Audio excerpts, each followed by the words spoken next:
Bismillahirrahmanirrahim. Assalamualaikum warahmatullahi wabarakatuh. Okey, pada hari ini kumpulan saya akan membentangkan tajuk hadis mutawatir. Okey. kita pergi kepada yang pertama, at-ta'rif. Tanda secara lughatan adalah wa ismu fa'il adalah ia diambil dari isim fa'il daripada perkataan at-tawatir, dan ia bermaksud at-tabi', iaitu mengikuti. Okey, istilahan huwa marwahu adadu kathir. Ia adalah apa yang diriwayatkan daripada bilangan yang ramai. Fi kulli tabaqat, dalam setiap tabaqat daripada tabaqat sanad. Kemudian kita pergi kepada syurutuhu. Okey, syurutuhu yang pertama adalah ayyarwihi adadu kathir, hendaklah diriwayatkan daripada bilangan yang ramai. Okey. Dalam syurut yang pertama ini ulama berikhtilaf, ulama berselisih pendapat dalam menentukan bilangan. Bagaimana bilangan yang ramai itu ditentukan? Sebab ada 3 orang ke, 4 orang ke, 5 orang ke. Okey. Jadi kaul yang pertama adalah sekurang-kurangnya 5 orang. Kerana kaul ini mengambil hukum hudud zina, iaitu memerlukan saksi sebanyak 4 orang kan. Okey, jadi kaul yang pertama ni mengambil asas daripada situ, tapi mereka menambahkan satu, menjadikan dia 5, lalu menjadikan dia lebih kuat daripada 4 orang saksi. Okey. Kaul yang kedua adalah hendaklah 12 orang. Kaul ini diambil daripada pendapat Imam Malik, iaitu Imam Malik, daripada di sisi Imam Malik memerlukan 12 orang untuk mendirikan satu solat Jumaat. Okey. Akan tetapi kaul yang dipilih inda jumhur, di sisi jumhur daripada muhaddisin dan fuqaha, mereka memilih kaul yang bukan tidak kisah berapa orang. Mereka mengambil 3 orang ataupun lebih, akan tetapi bergantung kepada kepercayaan dhabit perawi-perawi tersebut, sama ada mereka diyakini ataupun tidak. Jadi kalau 2 orang pun, kalau 3 orang atau lebih, kalau mereka tidak diyakini, lalu mereka tidak akan dikira sebagai mutawatir juga. Tetapi kalau mereka diyakini, mereka akan dikira sebagai mutawatir. Okey. Kemudian kita pergi kepada syurut yang kedua, an takuna tilka kathrati fi jami' tabaqatus sanad. Okey. Hendaklah mereka ni perawi ini hendaklah ramai dalam setiap sanad. Maksudnya kat sini adalah perawi ini, contoh pada zaman sahabat ada seorang je perawi. Lepas tu zaman berikutnya, zaman tabi'in ada ramai pula perawi. Itu tidak akan dikira sebagai mutawatir. Tapi mutawatir ini dikira sekiranya pada zaman sahabat ramai perawi. Lepas tu zaman berikutnya pula ramai perawi, dan seterusnya ramai perawi juga. Okey. Kemudian ia akan dikira sebagai satu mutawatir. Okey. Yang ketiga, an yastahilu 'adatan tuwatiruhum wa tuwafiqu 'ala ikhtilaf dhalikal hadis. Mustahil daripada segi adat mereka ini berpakat dalam menipu hadis ini. Maksudnya mereka ni tak pakai-pakai nak kata hadis ni hadis sahih, padahal bukannya hadis sahih pun. Okey, contoh. Jadi mustahil dari segi adat ni adalah contohlah dalam satu hadis, kalau kita tengok contoh ni dalam kefarduan haji wida, dalam fardu haji dan umrah. Okey. Hadis ni dah sampai ke Jaziratul Arab, maksud semenanjung tanah Arab. Jadi mustahil lah mereka ini nak berkumpul daripada yang datang daripada selatan Arab, yang datang daripada Madinah, lepas tu nak pergi ke semenanjung Arab pula. Mereka ni mustahil lah untuk mereka ni nak berpakat dalam mengatakan bahawa satu hadis tu, ataupun mereka ni berpakat untuk menipu kan. Okey, mustahil lah untuk mereka ni menipu. Lagi-lagi pada zaman Nabi tu bukannya ada telefon ke apa-apa untuk mereka berkontak kontak dengan wireless. So cukup mustahil lah untuk mereka menipu. Okey, yang keempat adalah ayakun musta'in intihaihim ila hadis ihdal hawas al-khams. Okey, hendaklah dalam satu hadis tu hendaklah ada salah satu diri daripada diri manusia. Okey, contoh diri manusia ni apa? Mendengar, melihat, menghidu dan sebagainya lah. Okey, contoh yang diberikan dalam teks ni adalah sami'ana Rasulullah sallallahu alaihi wasallam. Aku mendengar Rasulullah sallallahu alaihi wasallam berkata, qala kada, seperti ini. Okey, kemudian ataupun aku melihat Rasulullah SAW berbuat seperti ini. Okey. Okey, kalau dalam ada satu contoh yang famous juga yang tentang hadis yang sahabat itu menghidu bau Nabi ni lebih wangi daripada bau kasturi. Itu contoh untuk bau lah. Okey. Kemudian kita pergi ala ahkam mutawatir. Okey, ahkam mutawatir ni ada 3. Yang pertama adalah hendaklah dalam sesuatu periwayatan tu adalah ada padanya ilmu yakin. Ilmu yakin ni apa? Ilmu yakin ni bila kita dengar je orang tu cakap kan, kita tengok contoh antara satu asal ilmu yakin ni perawi dia diyakini. Bila kita dengar datang daripada perawi ni, kita jadi yakin. Okey, bila perawi ni cakap, okey, kita boleh percaya. Okey, contoh. Yang pertama adalah hendaklah mempunyai ilmu yakin. Yang kedua adalah hendaklah maqta' bi sihhatihi. Maksudnya hendaklah hadis tu betul-betul sahih. Okey, so kita ni tak ada keperluan untuk kita ni mencari daripada mana datangnya hadis ni, mencari betul ke tak perawi dia ni, mencari sahih ke tak segalanya. Okey. Dan yang ketiga adalah wajib berpegang dengan kesahihannya seperti mana kita ni berpegang dengan Al-Quran. Contoh macam dalam Al-Quran, kewajipan solat. Wa aqimus salah. So dari situ datangnya wajib hukum wajib solat. Sebagai jadi kalau benda ni kita kena adapt kepada hadis mutawatir. Sebab hadis mutawatir, okey. Bila hadis mutawatir itu cakap okey, wajib amalan ni, wajib untuk kita buat amalan ni. Kita kena laksanakanlah. Maksudnya bila dalam hadis tu ada wajiblah kita untuk melakukan ni. Jadi wajib untuk melakukan itu. Okey. Kemudian kita pergi kepada pecahan hadis mutawatir al-lafzi. Okey. Wa ma tawatara lafzu wa ma'nahu. Ialah apa yang dilafaz ditawatir atau apa yang diriwayatkan daripada golongan-golongan yang ramai, lafaz dan maknanya. Yakni rawahu jami'un bi lafzi wahid. Maknanya ramai melafazkan tapi makna yang sama ataupun satu lafaz. Maksudnya setiap perkataan itu sama. Itu akan jadi mutawatir lafzi. Sebagai contoh hadis, man kadzdzaba alayya muta'ammidan falyatabawa maq'adahu minan nar. Jadi hadis ni boleh katakan hadis mutawatir lafzi sebab dia diriwayatkan dengan lafaz yang sama oleh semua perawi. Itu saja pada saya. Assalamualaikum warahmatullahi wabarakatuh. Baik, Assalamualaikum warahmatullahi wabarakatuh. Saya sebagai pembentang yang seterusnya, iaitu yang bernama Ahmad Haris bin Abdul Rahman. Pada kali ini saya akan membentangkan tentang tajuk mutawatir maknawi. Baik, mutawatir maknawi ini secara ringkasnya dia merupakan hadis yang mutawatir daripada segi makna. Maksudnya dia mempunyai makna yang sama, akan tetapi duna lafzahu bi alfaz mukhtalifah. Maksudnya dia ada sama makna tetapi berbeza daripada segi lafaz. Baik. Antara contoh-contoh mithlu ahadith, contoh-contoh hadis maknawi, mutawatir maknawi adalah seperti yang kita tahu, iaitu raf'ul al-yadain fi du'a. Banyak kita lihat contoh-contoh yang berbeza lafaz.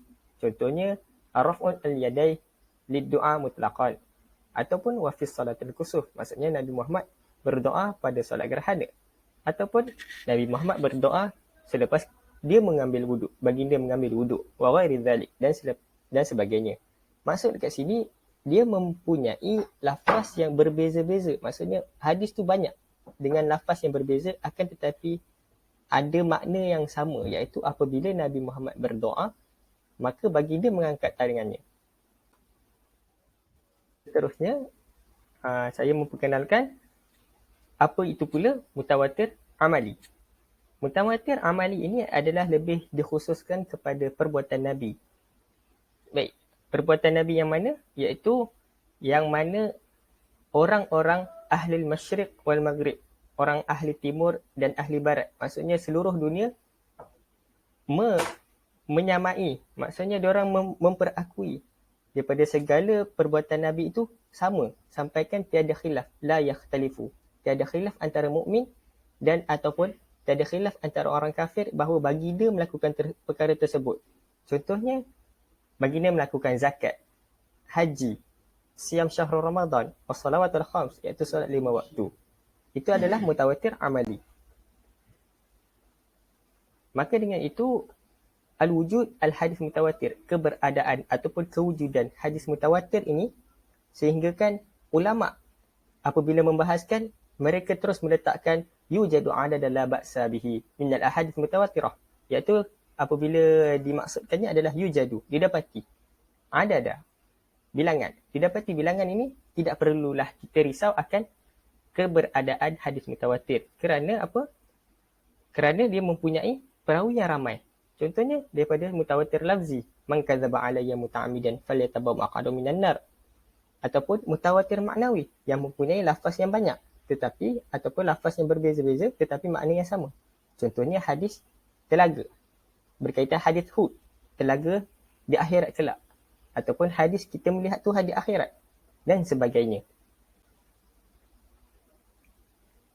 Kita beralih yang kemudian adalah ashhur mu'allafat fil hadis al-mutawatirah, iaitu yang bermaksud karya-karya yang popular dalam kalangan hadis mutawatir. Di sini saya meletakkan dua, iaitu kitab yang pertama yang bernama Al-Azhar Al-Mutanafirah fil Akhbar Al-Mutawatirah yang dikarang oleh Imam As-Suyuti wa huwa murattib 'ala al-abwab. Maksudnya dia membahagikan hadis-hadis ini kepada bab-bab. Dan kitab yang kedua yang bernama An-Nazamu Al-Mutanafir min al-Hadits Al-Mutawatir yang dikarang oleh Muhammad bin Ja'far Al-Kattani. Di sini Imam Muhammad bin Ja'far Al-Kattani ini dia mengumpulkan 310 hadis dalam sebuah kitab, yang mana dalam 310 ini adanya mutawatir lafzi dan adanya mutawatir maknawi. Okey, selain itu saya beralih pula kepada ahad wa aqsamuhu, maksudnya beralih kepada hadis ahad dan jenis-jenisnya. Baik, sebelum kita beransur kepada yang lebih lanjut, kita mengenali dulu apa itu hadis ahad. Hadis ahad ini terbagi pada bahasa dan kepada istilah. Ahad ni adalah jamak kepada ahad, satu. Kalau dalam bahasa lisan orang-orang Arab. Manakala kalau kita lihat daripada segi ahad yang melibatkan hadis, ia adalah ahad yang diriwayatkan oleh seorang perawi. Maka dengan itu apabila dimasukkan dalam istilah malam yajma' syurut mutawatir, dia ahad yang mana istilahnya adalah bertentangan dengan syarat-syarat mutawatir, yang mana kalau syarat mutawatir mempunyai perawi yang ramai, manakala ahad adalah seorang saja dan bilangan mutawatirnya tidak ramai. Baik, kita masuk kepada hukum ahad. Hukum ahad ni dia adalah bersifat zanni. Manakala yang kedua adalah dia adalah bukannya bertaraf qat'i. Maksudnya dia bertaraf maqtu' bi sihhatihi. Dan yang ketiga adalah yajibu al-i'tiqad, maka tidak perlulah kita beriktikad akan kesahihannya atau kebaikan yang ada padanya. Selama mana dia mencapai syarat-syarat yang ada pada hadis ahad. Oleh itu, antara kewujudan ataupun keberadaan hadis ahad terlalu banyak. Kerana apa? Dia dirismahkan adanya 90% di dalamnya terkandung hadis ahad. Ataupun yang lebih lagi adalah autazidu anha, ataupun lebih daripada 90%. Baik, sekian saja daripada saya. Saya serahkan kepada pembentang seterusnya. Seterusnya adalah jenis hadis ahad berdasarkan bilangan perawi. Yang pertama sekali adalah hadis al-gharib, iaitu hadis yang ganjil. Daripada segi bahasa bermaksud sifat musyabah yang erti yang bertunggal atau yang berjauhan daripada sanak saudara ataupun negaranya. Manakala daripada segi istilah pula adalah hadis gharib adalah hadis yang diriwayatkan oleh seorang perawi sahaja. Berdasarkan definisi ini, hadis yang diriwayatkan oleh seorang perawi sama ada pada setiap tabaqat, sanad ataupun pada sebahagiannya dinamakan sebagai hadis gharib. Seterusnya kita masuk kepada jenis-jenis hadis gharib ini. Yang pertama sekali adalah gharib mutlak. Hadis yang menyendiri pada asal sanadnya, iaitu hanya seorang sahabat sahaja yang meriwayatkan hadis tersebut dan tidak ada lagi yang meriwayatkan melainkan sahabat tersebut. Yang kedua adalah gharib nisbi. Hadis yang menyendiri pada sanad berikutnya, iaitu selepas daripada peringkat sahabat, bermula daripada peringkat tabi'in sehinggalah seterusnya, di mana pada mulanya diriwayatkan oleh lebih daripada seorang perawi, namun di pertengahan sanad terdapat seorang sahaja yang meriwayatkannya. Seterusnya kita masuk kepada jenis gharib nisbi ni berdasarkan Hafiz Ibnu Hajar. Yang pertama sekali adalah tafarrud siqah dengan periwayatan hadis seperti kata-kata ulama hadis. Tidak seorang pun siqah yang meriwayatkannya kecuali si fulan. Yang kedua adalah tafarrud penduduk negeri seperti kata ulama hadis, iaitu diriwayatkan oleh ahli Mekah ataupun ahli Syam. Seterusnya adalah yang ketiga adalah tafarrud perawi tertentu daripada perawi tertentu. Seperti kata ulama hadis, perawi itu berseorangan meriwayatkan daripada si fulan, walaupun diriwayatkan dengan sanad atau dengan jalan yang lain melalui perawi yang lain. Yang keempat adalah tafarrud penduduk sebelah negeri daripada penduduk negeri lain, seperti kata mereka, tafarrud penduduk Basrah daripada penduduk Madinah, atau tafarrud dalam meriwayatkan hadis ini penduduk Syam daripada penduduk Hijaz. Seterusnya adalah hukum hadis gharib ini. Hadis gharib boleh menjadi sahih, hasan maupun juga dhaif, bergantung kepada perawi-perawi yang terdapat di dalam sanad tersebut. Jika yang meriwayatkan itu siqah dan menepati syarat-syarat penerimaan sesuatu hadis, maka ia diterima riwayat tersebut. Namun jika sebaliknya, maka riwayat tersebut ditolak. Ini adalah ashhar mu'allifat fi hadis gharib. Yang pertama sekali adalah Gharibul Malik karangan Al-Daraqutni. Dan yang kedua adalah Al-Afrad juga daripada Al-Daraqutni. Dan yang ketiga adalah Al-Sunan allati tafarrada bi kulli sunan minha ahlul baldah oleh Abu Daud Al-Sajistani. Baiklah, hadis aziz. Apakah yang dimaksudkan dengan hadis aziz? Hadis aziz pada bahasa huwa sifah musyabahah min aziz yu'izzu azza wa izzata. Bermakna qalil, yang bermaksud adalah sedikit. Atau sifah musyabahah min aziz yu'izzu azza, bermakna qawiyun, bermaksud kuat. Okey, hadis aziz pada istilah pula, dalam kata mudahnya, hadis aziz ialah hadis yang diriwayatkan oleh dua orang perawi sahaja pada setiap tabaqat. Antara contoh yang selalu digunakan dalam membuat contoh untuk hadis aziz ialah sebuah hadis yang diriwayatkan oleh Imam Al-Bukhari dan Muslim melalui jalur dua orang sahabat, iaitu Imam Al-Bukhari telah meriwayatkan daripada jalur Abi Hurairah radhiyallahu anhu, manakala Imam Muslim meriwayatkan daripada jalur Anas bin Malik radhiyallahu anhu bahawa Rasulullah sallallahu alaihi wasallam bersabda, la yu'minu ahadukum hatta akuna ahabba ilaih min walidihi wan nasi ajmain. Maksudnya tidak beriman atau tidak sempurna iman seseorang itu sehingga diriku lebih dikasihi olehnya daripada bapanya, anaknya dan manusia seluruhnya. Riwayat Al-Bukhari dan Muslim. Di dalam riwayat Imam Muslim didahulukan lafaz anak daripada lafaz bapa. Manakala dalam riwayat Al-Bukhari didahulukan lafaz bapa berbanding lafaz anak. Kalau kita dapat lihat grafik yang telah ditunjukkan berdasarkan hadis sebentar tadi, hadis ini telah diriwayatkan daripada Anas bin Malik radhiyallahu anhu oleh Qatadah dan Abdul Aziz. Diriwayatkan pula daripada Qatadah oleh Syu'bah dan Sa'id. Manakala Ibnu Ulayyah dan Abdul Wa'id telah meriwayatkan daripada Abdul Aziz. Setelah itu, hadis ini diriwayatkan oleh perawi-perawi yang lain, jemaah, seperti dalam sanad yang dinyatakan oleh Syaikhani di dalam kitab-kitab mereka.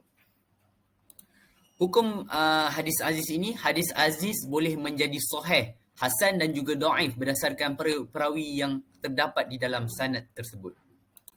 Hadis masyhur. Apa pula yang dikatakan dengan hadis masyhur ini? Pada lughah, huwa isim maf'ul min asyahirah, ayya ma'ruf bainan nas wa da'inu ala alsinatahum Bermaksud pada lughah ni ialah terkenal ataupun selalu dititipkan di bibir.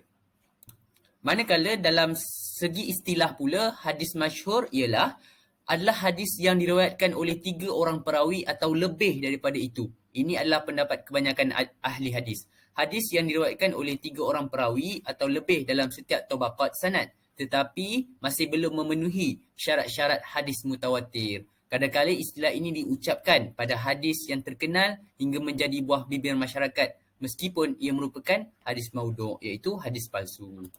Contoh bagi hadis masyhur ialah hadis daripada Anas radhiyallahu anhu bahawa Rasulullah sallallahu alaihi wasallam bersabda, qanatan Nabi sallallahu alaihi wasallam syahran ba'da ar-ruku' fi salati subhi yad'u 'ala ri'alin wa zakwana. Maksudnya Rasulullah sallallahu alaihi wasallam pernah melakukan kunut selama 2 bulan selepas dari rukuk ketika solat subuh, berdoa ke atas kebinasaan Ri'al dan Zakwan. Riwayat Muslim. Okey, baiklah. Seterusnya, apa pula dimaksudkan dengan Al-Musta'fid? Al-Musta'fid ni bermaksud sebahagian ahli hadis menamakannya sebagai Al-Musta'fid, iaitu hadis masyhur. Daripada itu dikatakan bahawa hadis masyhur dan Al-Musta'fid adalah 2 istilah yang sama. Namun, sebahagian lagi membezakan antara 2 istilah ini dengan menyatakan bahawa hadis musta'fid adalah hadis yang di awal dan hujung sanad mempunyai bilangan perawi yang sama. Ini menjadikan hadis masyhur lebih bersifat umum berbanding hadis musta'fid. Seterusnya, hukum hadis masyhur. Hadis masyhur boleh menjadi sahih, hasan dan juga dhaif bergantung kepada keadaan perawi dan juga riwayat tersebut, kerana apabila ia memenuhi syarat-syarat penerimaan sahih, sesebuah hadis wajib diterima dan beramal dengannya. Manakala jika tidak memenuhi syarat penerimaan sesebuah hadis, maka ia tertolak dan tidak boleh diamalkan, melainkan dhaif yang terdapat padanya adalah dhaif yang ringan tetapi perlu kepada beberapa syarat untuk diamalkan. Ini kerana masyhur atau terkenal sesebuah hadis itu tidak menjadikan sesebuah hadis itu sahih. Seterusnya, al-mu'allafat fil masyhur al-lughawi. Karya-karya masyhur lughawi. Antaranya adalah al-maqasid al-hasanah fil bain kasir min al-hadis al-masyhura. Dan yang kedua, kashif al-khafa'i wal mazil al-libasi amma ashtahur min al-ahadis ala as-sunnah an-nas. Okey.